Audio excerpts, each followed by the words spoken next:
Do you have a negative pattern with money that you keep repeating?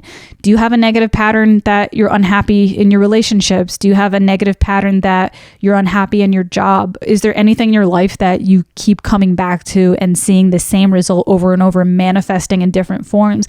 And if so, I encourage the listeners to dive deep into it and to understand what it is that they're meant to resolve or learn in that process. None of this is easy, but I think it's necessary. And not only is it necessary, I think it's the point. I think it's like the whole purpose of life, and the most valuable thing you could do with your life is to take an honest look at yourself and try to follow your path.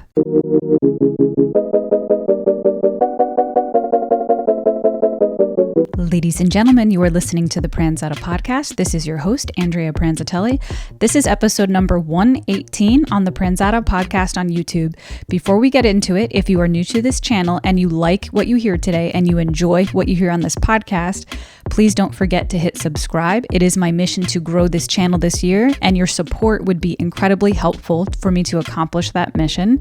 Today's podcast is a solo podcast where I take questions and answers from the listeners, and I've also included some of my own topics at the end as well that were not from listeners but are just things on my mind that I want to share and update with my listeners. Also, if you enjoy the questions and answers format of this solo podcast episode and you'd like to include some questions of your own, you can leave your questions in the comments section. You can email me at pranzata@gmail.com, or you can message me directly on Instagram with your messages, with your questions as well. Okay, so let's get right into it. The first question is from John. John wants to know, and John with a W, not a John, it's a Jawn. John wants to know, he doesn't want to know, it's not a question. He actually recommended a topic that he wants me to bring up. And these are in his exact words: talk about how desperate people are for a relationship downloading dating apps. So let me reiterate, those are his exact words. Me personally, I wouldn't use the word desperate if I were to discuss this phenomena, because I actually think the word desperate can at times have a negative connotation. And I actually think if I'm going to use a different word in replacement, I might say eagerness, obsessiveness, which can also have negative connotations, but it's not quite as negative as the word desperate in my opinion. So I'm going to replace the word desperate and with obsessed. So I think a lot of people right now are obsessed with wanting to find a relationship and seeking desperately, I guess I am going to use the word desperate here, desperately seeking some sort of validation on these dating apps. I actually think this is a very normal phenomena, and I think it's a direct result of the disconnection that we're currently feeling in our society today.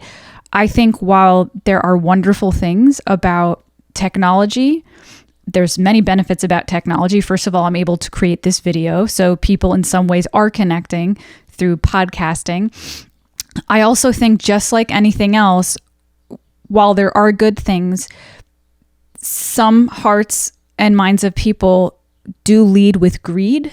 And I think right now, a lot of what we're seeing in the technological era is very greed, money, lust based. And because of that, a lot of content being created is specifically for the purpose of making money, and they'll do whatever means necessary to do that. So that could be, sending out content, creating content and putting it out there that is intentionally designed to make you angry, putting out content that's news that's supposed to scare you, anything that's going to get you to click, putting out overly sexualized content in order to get you to click. They're just playing with the human emotions. And I think as human beings, some of us, myself included, are sort of losing the ability to even control our own actions, because there's so much media being thrown at us that is intended for us to click on and intended for us to engage with and spend time. That's how they make the money. The more time, the more watch hours and the more views that people get, that's how they make their money now. And I think because of that, there's just this sort of loss of meaning within the individual collective souls of our generation. And I think we're all feeling it. And, everybody might phrase that a different way. And I'm sure there's some outliers of people who genuinely have figured it out and have figured out how to maintain family and have figured out how to maintain connection in our current society. But I do think a large number of people are feeling very isolated. You know, a lot of post 2020, a lot of things transition to online. So this is a long-winded way to basically say the nature of our present society is creating disconnection for the most part.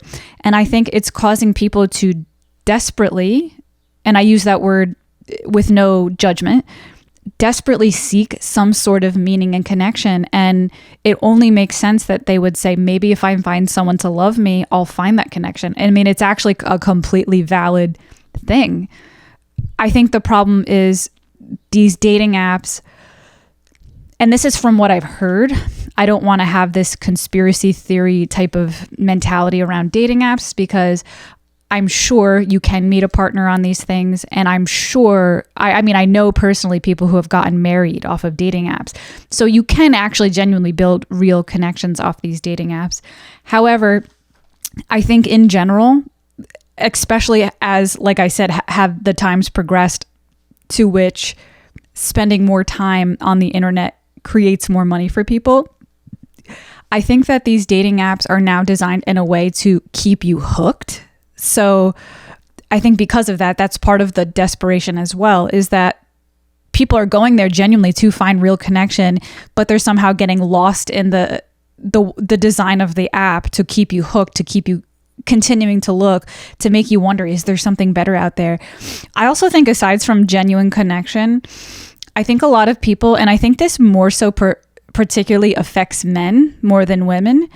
And I say this because I know I am a woman on these dating apps, and not right now. I'm not on the dating apps right now, but I've been a woman on the dating apps in the past. And as a woman on these apps, I've found that it's incredibly easy to make a match or to make a connection with somebody. I've heard personally from my male friends that they have to work extra hard to make a match or a connection on this app, unless they're just a gorgeous looking man who's 6'5". They get all the attention, and everybody else who's not 6'5" and gorgeous, who would actually be incredibly attractive partners in real life most of the time, because all of the energy's focused online. A lot of the women are matching with the very, 10 out of 10 attractive guy. And a lot of these men who actually, if they just put themselves out in real life, would probably get a lot of female attention. A lot of these men are actually starting to have a lot of self-doubt and a lot of self-hatred. And then they're obsessively continuing to look for matches on these apps as a way to validate their self-worth.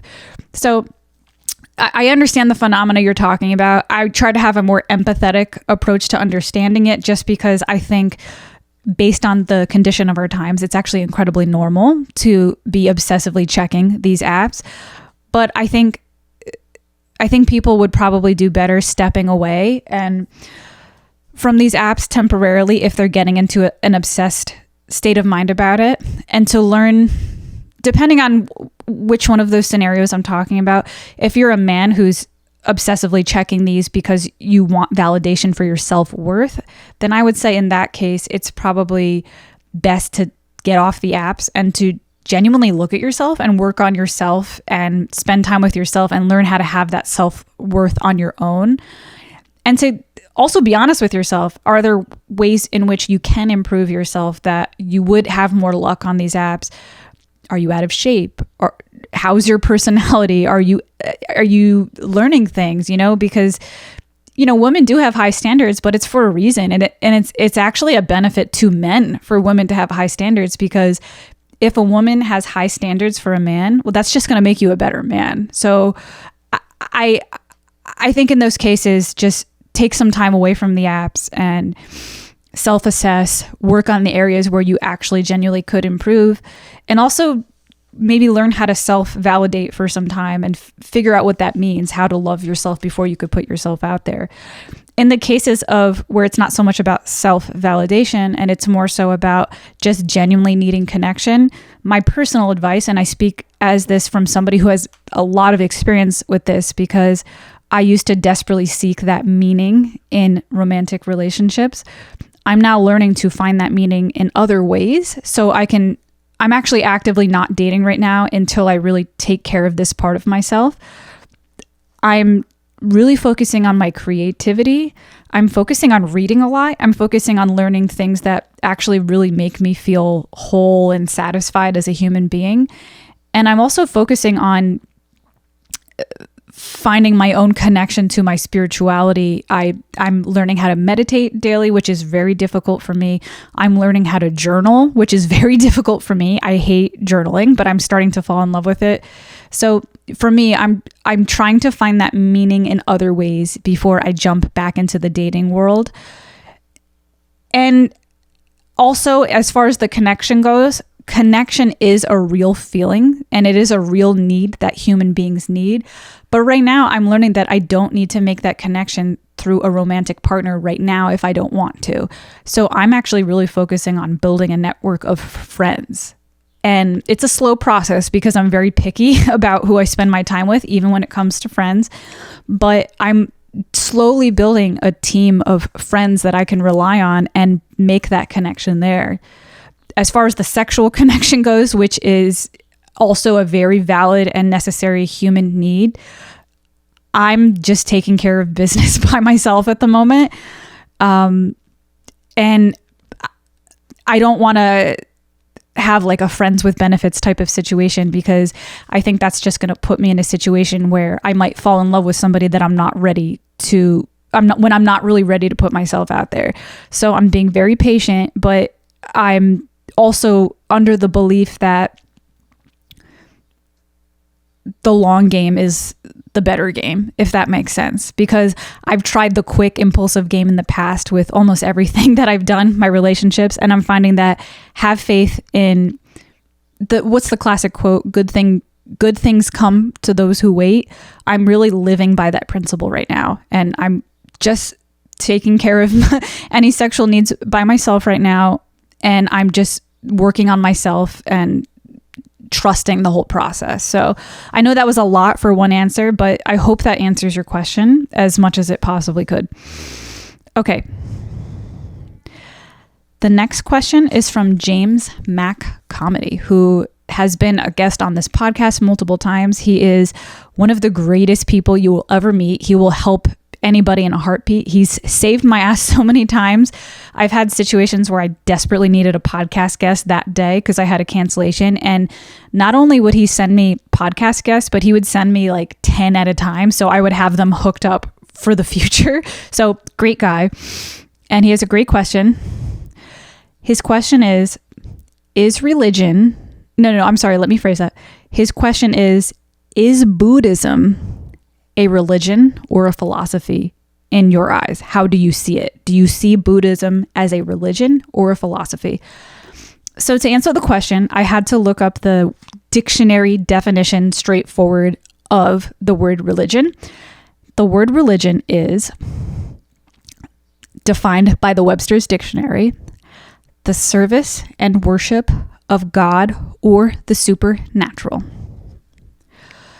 With that being said, I suppose technically Buddhism would not be considered a religion because if that is the textbook definition of religion, correct me if I'm wrong, but from my understanding, Buddhism does not have a God that they worship. They just have spiritual principles and philosophies that they abide to. Also, with that being said, I do have my own personal definition of what makes something a religion versus a philosophy. In my opinion, and this is just my perspective because this is not coming from the dictionary, but in my opinion, a religion is, I'm afraid to use the word dogmatic because that also has a negative connotation, but it's the best word I can think of at the moment because I'm still expanding my vocabulary. But I would say religion is something dogmatic in the sense that there are specific rules that people follow if they want to be a devoted member of this religion. That's my personal definition of religion at the time. With that being said, I think Buddhism can be either a religion or a philosophy depending on how you practice it. If you are somebody who really takes a deep dive into understanding Buddhist texts and to understanding what are the traditions of Buddhism and who lives by them and abides by them and does it religiously, for lack of a better word in this moment, then yes, in my opinion, that could be considered a religion. But if you're somebody who reads about Buddhism and takes the principles, who takes little bits and pieces that work for them, then in that case, it would be more of a philosophy. It really just depends on the individual and how they use it. For me personally, I'm taking that approach of learning about all these different religions and taking what works for me. So for me, I use religion in a more philosophical sense. There's even things I pull from Catholicism. There's even things I pull from Christianity that I use in my everyday life, but because I do not abide by these things dogmatically and follow every single rule, I don't consider myself to be religious at the moment. But I do consider myself to be spiritual, and I do consider myself to be philosophical about my studies of religion. Okay. I have 2 questions from Alejandro, who actually has also been on my podcast before.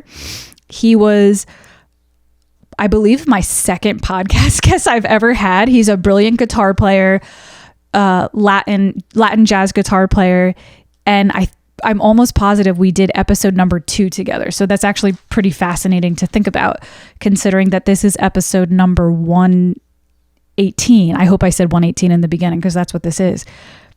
But anyways, his first question is, did you ever find your car? So long story short, I'm just going to take a moment to sip on this tea.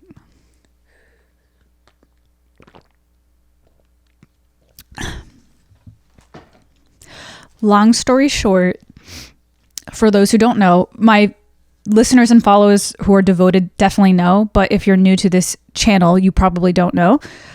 When I moved to Philadelphia, I had a Kia, and it was not known to my knowledge that in major cities, in particularly cities that have higher crime rates, such as Philadelphia, that Kias and Hyundais are often stolen, almost always stolen if you don't have some steering wheel lock protection, which I did not because I was unaware of the issue.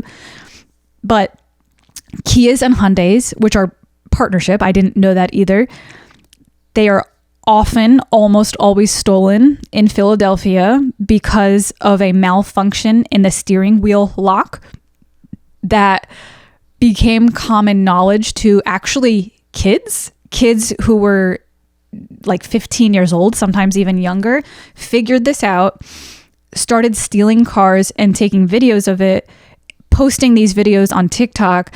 These videos became viral, and then it became a viral TikTok trend to steal Kias and Hyundais, and they actually have a name for this. They're called the Kia Boys, BOYZ. So I actually laugh at this whole thing now because it's hilarious. So to answer your question, they did find my car, but after my insurance had already paid it off, really shortly after they almost paid it off, which I was actually happy about because, another long story short, I was a little traumatized when my car was first stolen here because it wasn't something I've ever experienced in my entire life. But once the whole incident was over, I realized it was actually a massive blessing in disguise that my car was stolen. Not that I'm advocating to steal people's cars, but this criminal really hooked it up for me because I had purchased this car in a pretty desperate moment in which I made a pretty impulsive financial decision to finance this vehicle for full price. Might have been slightly reduced price because it was slightly used vehicle, but I made a pretty impulsive decision to sign up for a contract for pretty high car payments for this vehicle. And I was locked into this contract, and I realized how much it was really messing with my bills, that it was a mistake. Because my car was stolen and it took the police probably about 2 to 3 months to find the vehicle, Geico, my insurance company, paid off the entire loan, and I even got a slight amount of money back for the vehicle. So this helped me in so many ways because now I'm not locked into this contract anymore. It helped my credit score because even though I technically didn't pay this off, Geico did, it doesn't matter on the credit score. It's just a paid off loan. And my credit score boosted up a ridiculous amount of points, which I needed. And on top of that, I ended up getting some money back, which I was able to put in savings. So right now I don't have a car, and I'm not going to sign up for another contract for an expensive vehicle like that. I'm going to slowly save up cash and buy something outright, even if it's a piece of junk that's going to get me through only 1 year of my life till I have to buy another piece of junk, because I do not want to be in a contract like that anymore. But long story short, they did find the vehicle, but it's not my vehicle anymore. It belongs to Geico. They found actually an older gentleman driving the vehicle. So there really is no proof that my car was stolen by one of the TikTok boys. The TikTok boys made this trend popular, but it's entirely possible that adults who sell stolen cars caught on as well. So, and also, by the way, there's not even evidence that the person they found in my car was the one who stole it. It's also entirely possible that somebody stole the vehicle and sold it to somebody who is unaware that it's a stolen vehicle. So many things are possible, but either way, I'm actually very happy about the whole incident. And thank you to whoever did that to me, because I'm much better off right now. The next question from Alejandro, same person, has another question. He wants to know, do I like Jacob Collier? So to explain to the non-musician listeners who Jacob Collier is a genius, virtuosic musician who can sing, he can compose, he can edit, produce, he has perfect pitch, he can play piano, he can play multiple instruments, and he can do it all perfectly. I mean, every single thing about this musician is perfect. He has perfect knowledge of, I don't know if there's such a thing as perfect knowledge of music theory, but he's as good as it gets. Let's just put it that way. Undeniable genius in every single element of music. Now, Alejandro's question is, do I like him? My honest response to that is, obviously, I recognize his brilliance. I personally don't feel an emotional response when I listen to his music. And I'm also ashamed to admit that I'm going to be 36 soon. When I was in my 20s, I pretended to like him just so I could get cool credits from my musician friends. And I'm ashamed to admit that, but I also have a funny feeling that a lot of musicians do that too. Maybe not so much with Jacob Collier, but I sometimes wonder if musicians say they like a certain band just to get credits. So for me, I, for some reason, felt like, well, if I say I like Jacob Collier, I'm going to be seen as a good musician. But as I get older, I'm starting to not really care what other people think of me, and I'm just trying to be honest with who I am and put myself out there in an honest way. And my honest reaction is, yes, he's a genius, but it doesn't arouse my musical senses. It doesn't make me feel anything when I listen to his music.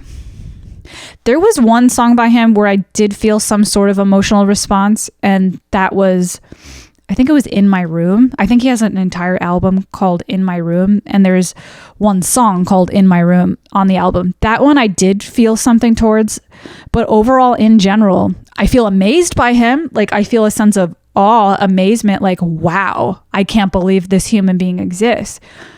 But I don't feel that magic that I normally feel when listening to some of my favorite musicians. And that's not, by the way, that's not an arrogant way to say that he doesn't have that magic. I also believe that he does as well, but it's just a preference thing. You know, I recognize the talent, but as far as my musical arousement, it doesn't do it for me, unfortunately. So that's my honest answer. Okay, I didn't get a ton of questions today, so I actually included 2 topics that I would like to bring up myself on the podcast. The first topic I want to bring up, and I'm actually kind of circling back to something I talked about in the beginning of this episode.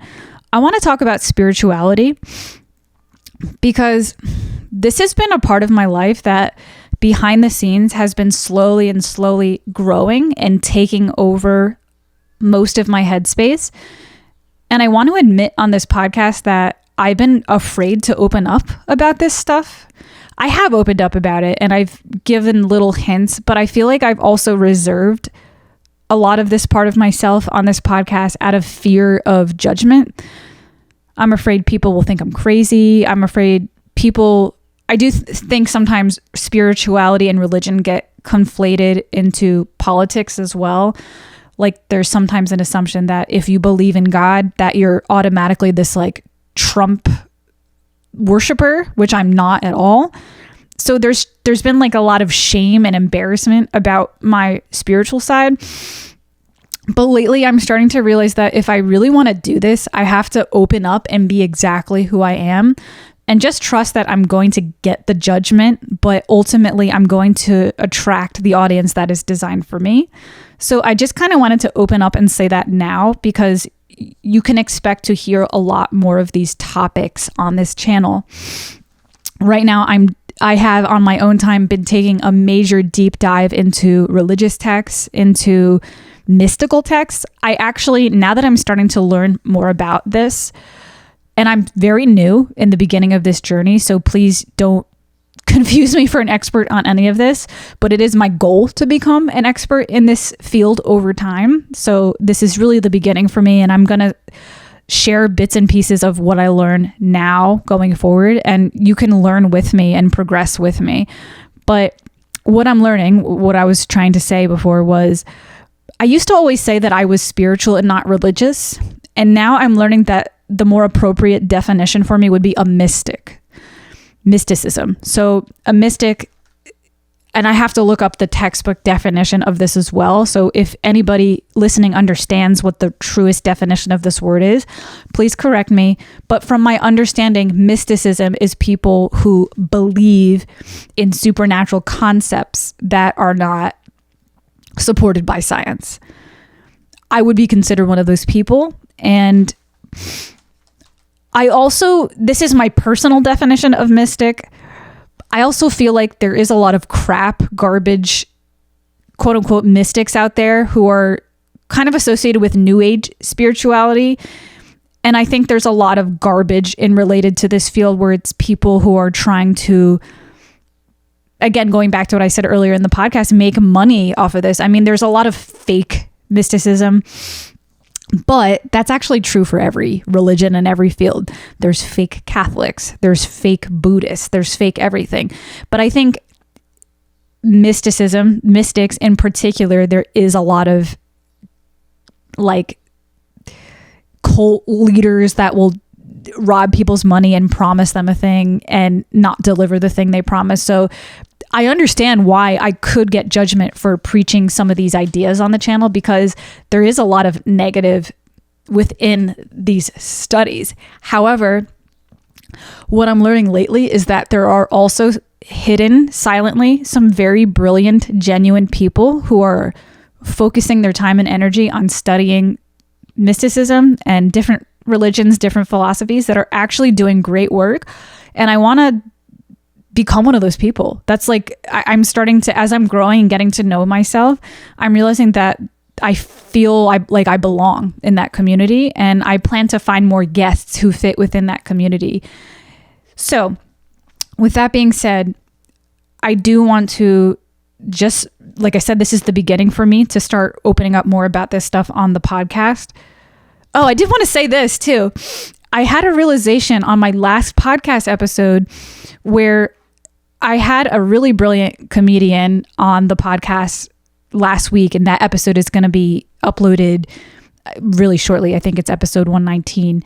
But when I was very nervous to interview him and to have him on the podcast, because I watch his podcast and he is just so funny. And I thought to myself, oh my God, like I'm going to be so serious and this super dork compared to him because he's just this brilliant riffer. He can just like come up with funny stuff on the spot. And I felt this immense amount of pressure because of that. And I felt like I had to suppress my spiritual, serious side. And then funny enough, in the episode, I just had this realization that no, actually, it would have been incredibly beneficial if those two, if like the funny guy and the serious lady just had an honest conversation, because there were a few times in the episode where he brought up references to religion. And there was a few times in the episode where he was like, you know, I don't like when a woman's always funny. Sometimes it's nice to have a serious woman to talk to. And then I just had this epiphany. I'm like, what am I doing? Like, if I had just been myself and not tried to be this hyper funny person to match with him, he would have actually appreciated that. So it just really, I think that's maybe what kickstarted this desire to kind of open up about this stuff more, because it made me realize the best thing I could be is myself. And let's just say, suppose I did have a comedian on that I tried to have those types of conversations with, and they thought I was this immense dork and hated talking to me. I guess that's the risk I have to take in order to be myself. But I guess what I'm saying is in that particular situation where I interviewed Naeem, I was like, wow, this would have been incredibly beneficial if I had just been myself. It would have probably been a much better conversation. It was a great conversation, but I mean, it would have been even greater than it already was. So I'm going to make a promise to myself and to the listeners to try to just open up more and be myself more and not be afraid of the judgment of others that might come along the way. So with that being said, I do want to talk about two spiritual phenomena. Is that a word? Two things that are happening to me spiritually at the moment that I want to share with you.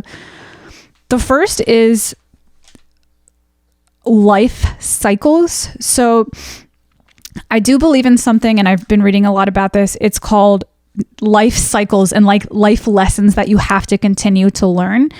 And I believe everybody has their own version of this, where they keep encountering the same problem manifesting in different people. So for example, and I believe I've talked about this on the episode, if you're somebody who, this is just, and by the way, this is just totally a hypothetical situation. I'm not pointing to any specific friend or myself. It's just an example. But for example, if you're somebody who maybe you had very bossy, domineering parents growing up, and your coping mechanism was to withdraw and to not confront or deal with it and to just kind of do what they say as a method to escape or avoid the situation, well, guess what? Now you're attracting partners who are just like your parents. All of a sudden your boss is just like your parents. All of a sudden you're attracting friends, and it's just this repetitive life cycle that keeps coming up, and it's continuing to come up in your life to force you to dive in and to deal with the issue. And you're going to keep encountering this problem until you face that issue. So that's what I mean by negative life cycle. That's just one example, but I wanted to share my negative life cycle that I'm dealing with right now with you guys to just be vulnerable and open up about it. So for me, I've always had this feeling of, I've always struggled with financial issues and this feeling that no one's going to save me, that I'm 100% on my own and I have to figure out all my financial issues by myself. And because of that, I'm very unsafe. And it came from this feeling and this cycle came from a very valid place, because when I was younger, and by the way, I love my parents. There's no disrespect to any of them, my mother or my father. I love them both very dearly. But when I was younger, I was very isolated a lot as a result of stuff that my parents were going through. My mother was completely not in the picture at a certain point. She came back in the picture later, but at a certain point, my mother was not in my life at all. And my father, as a single father, was trying to just kind of figure his own stuff out and make ends meet. So he was often out of the house, and I was often by myself, trying to figure out life during a very crucial age where it was important for me to have support from other people. But I was very alone and isolated. I mean, I believe 9 years old when all this started going on, and I was like just going through puberty. It was just like a very developmental period of my life that I was alone for a lot of the time. And the more I developed, this person sort of became a part of my personality, where I had this feeling and this belief that I'm alone and nobody could help me and I'll never get help. I'm always going to be by myself. It was just sort of this personality that had developed as a result of my childhood, and it continued for the rest of my life. And I always had this fear about making ends meet financially. And because of that, I think because I did have that fear, I think I would almost continue to manifest more and more situations where I would be like that. And if I were to explain every situation in my entire life, it would be way too much. So I'm going to just kind of talk about where I'm at exactly right now. So a couple years ago, I want to say in 2022, I actually got myself out of a bad financial situation, and I was stable. I was in a great apartment in Central Jersey. I had my own apartment. I had my own space. I was in a creative flow. I was doing great. And then what happened was I fell in love with somebody who was a good guy, but ultimately wasn't the right guy for me. And I knew that at the time. But for some reason, there was something in me that was drawn. Now I'm going to use the word desperately for myself, but there was something in me that was desperately drawn to the idea that he could take care of me and that I wouldn't have to suffer alone financially anymore if I were with him, and that I would be safe with him. I don't want to start crying, but it's a lot to even like verbalize right now, and I made a bad decision to move in with him on a whim without really even knowing him or knowing how we would interact with each other, just sort of impulsively to kind of try to heal this part of myself where I felt like I was trying to figure things out on my own. And by the way, there's no hatred towards this person. I still love them as a friend. I still care about them deeply, but it was very clear that he was not a good match for me. And I still moved in with him anyways. And what ended up happening was exactly what I was afraid of. I was afraid of being in a situation where I wouldn't have anybody to rely on. I actually almost did it to myself. Like I almost put myself in that situation by making this bad decision to move in with somebody who wasn't right for me. And I intuitively knew that before we even dated, but I did it anyways. So what ended up happening was, again, like going back to what I said before, it's almost like your psyche subconsciously keeps continuing to put you in these situations until you figure out why. Like, why do you want to go there? What are you trying to learn and figure out? So where I'm at now with this situation is when my boyfriend and I broke up, I had no money saved up. I had nowhere to go. And I'm so embarrassed like how much I'm crying right now, but it feels like very vulnerable to talk about this right now. Just like a gift from God. One of my friends was like, I have a place for you. And you don't need security deposit and the rent is in your budget. And it was like something that I don't even know how that lined up for me. It was like something was protecting me and trying to save me. But the kicker is it was only a temporary situation. So while it was a huge blessing and it really saved my ass when I didn't have any plan, for some reason, something bigger than me, which I believe is God, didn't want me to be homeless, but wanted me to learn some sort of lesson, because now I'm going through the same exact thing again, because this situation saved me and it gave me a place to live while I figured out how to make enough money to find my own place. But now I'm sort of feeling the same emotional stress as I did initially, because I got myself in a better financial place and I saved up the money to move out on my own, which I have to, by the way, because this is only a temporary living situation. I knew that moving in here. So this isn't really something I did to myself, so to speak. I needed somewhere to go and I had to figure out what to do. But now I'm it feels like I'm back at square one in a strange way, because all the work that I put into saving up the money to find my own place, well, now I had to spend that money on the security deposit in my own place. And now I'm in this very vulnerable place of feeling like, oh my God, I'm back to square one. I have no money in my bank anymore. I have enough money to, I paid the security and I have enough income to pay the rent, but there's just no foundation of emergency funds anymore. And it's putting me in this very scary, emotionally vulnerable place where it puts me at risk of repeating the same mistakes that I did in the past, where because I'm feeling this way, there is a part of me that's like, I need to fall in love to not have to feel this way anymore. And that's not the solution, and that's not what I'm going to do, but I'm just kind of opening up to the cycle that I'm in. And for some reason, I feel that I'm being put in this cycle for a reason, to learn something. And I don't know if I figured out what I'm supposed to learn out of this. I don't know yet. It's something I'm still figuring out.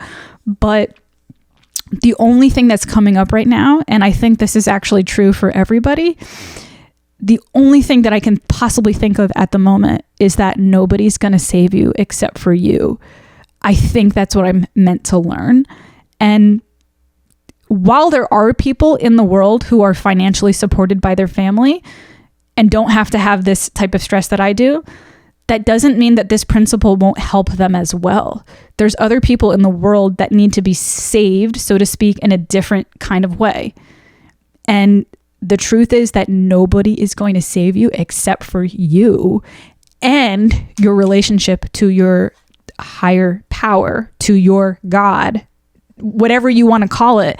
So that's not to say that when I say you, I'm talking about my experience, but I think that this information is valuable to so many different people. I think what that means is, you don't have to believe in God to understand what I'm trying to say.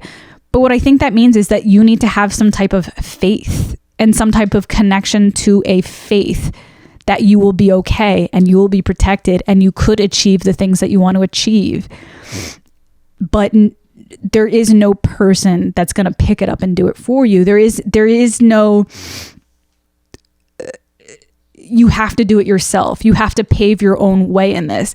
And for me, all I can do is just continue to have faith in my path, to continue to do what feels right to me, and to build a connection with a God of some sort or a higher power of some sort, so I do feel protected in the process and I don't feel alone in this process.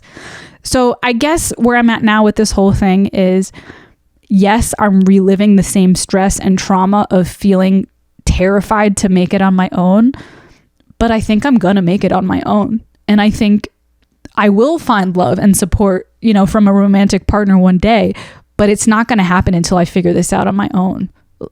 No one's going to do it for me. And I'm not even going to be able to have a healthy love until I figure out how to do this on my own.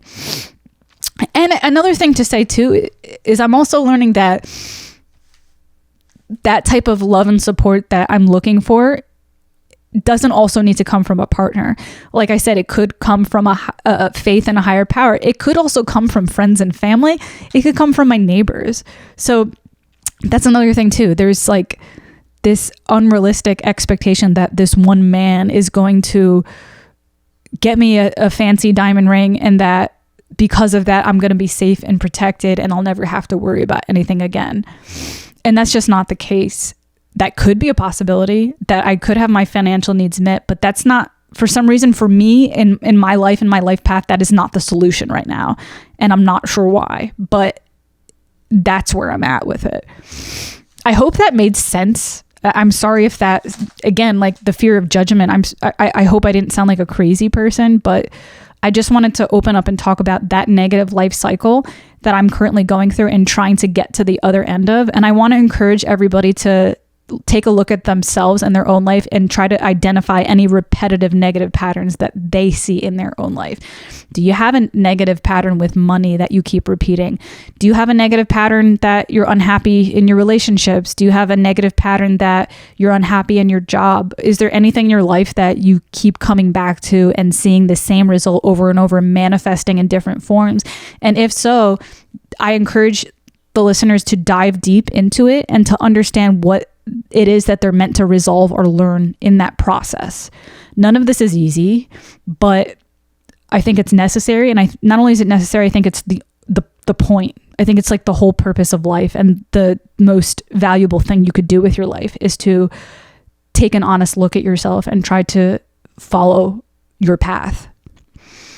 Okay, the last thing I want to talk about in regards to spirituality is something that you could do to start getting more in touch with your intuition and your spirituality. For me, this is going to be different for everybody. Some people do great with meditation. Some people do great with religious services, like going to mass.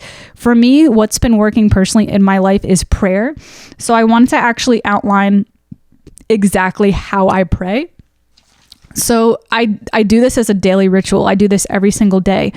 But I first start with light meditation. I'm not somebody who could sit there and meditate for hours, and I can barely meditate for a few minutes, and I think that's actually normal. But I first start by I do it first thing in the morning. Well, first I take care of my cat's food because I will not be able to focus on anything unless they eat, because they go crazy. But I feed their food, I make a little coffee for myself, and then I sit on the couch and I actually bring a journal and a notebook. Writing is the best medium for me to do this. But I sit there with my journal, and I first I just breathe in. I even sip my coffee like in between breaths. That sounds like so not meditative, but it's what works for me. I'll usually count my breaths. Like I'll count 4 in, 8 out, which is actually what I use for my vocal teaching practices. I just kind of steal that and use it here, but I'll breathe in for 4 seconds, hold my breath for 4 seconds, and then exhale for 8. And I'll just do that for like a minute or two until I feel kind of calm and settled in. Then I'll pull out my notebook, and I have 3 categories. One of the categories is gratitude. So I'll write down whatever I'm grateful for that day. And sometimes it could be things as simple as I'm grateful for this cup of coffee. I'm grateful that I got to pet my cat. And because the ritual's in the morning, I often write the gratitude about the day before. I should say that. That's important. But I find that the gratitude practice, as cliche as it is, it's incredibly important to calm yourself and to learn how to appreciate life even in the worst of circumstances, because it forces you to look and say, okay, this isn't all shit. Like, I have some stuff in front of me that I can appreciate, and that could give me hope. So sometimes the gratitude is major things. You know, I might write that I'm grateful for a friend that I have. I'm grateful for a connection I made. Sometimes I'll be like, I'm grateful that there's public transportation, and that, you know, despite that it's dirty sometimes in Philadelphia, I at least have a way to get around without a vehicle. Like, just, you know, you can really, there's always something to be grateful for. So I write a list of the things I'm grateful for. Secondly, I write a list of people who I think need healing. So I'll pray for anybody in my life who I think needs help of some kind. And I'll specifically write down what they need help with. So if I have a friend who's trying to quit smoking, I'll write their name, and then I'll write quit smoking. If I have a friend who needs help getting a new job because they've expressed they don't like their job, I'll write their name and write help them get a new job. So I do this as well. And the third category I write down is guidance for myself.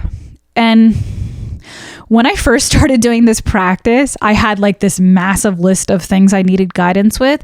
So as I'm continuing this practice, I narrow it down to like what needs the most immediate attention, because I'll be here praying all day if I think about my whole life. So For example, I know that I want a producer for my podcast permanently, but that's not really what I can focus on right now. I kind of need to like focus on what do I need for the day-to-day stuff, especially right now since I'm moving again shortly. So I might write down, please help me remain calm in the process of moving, even though I'm under stress. Or I might write down, please help me have enough funds to get through the day.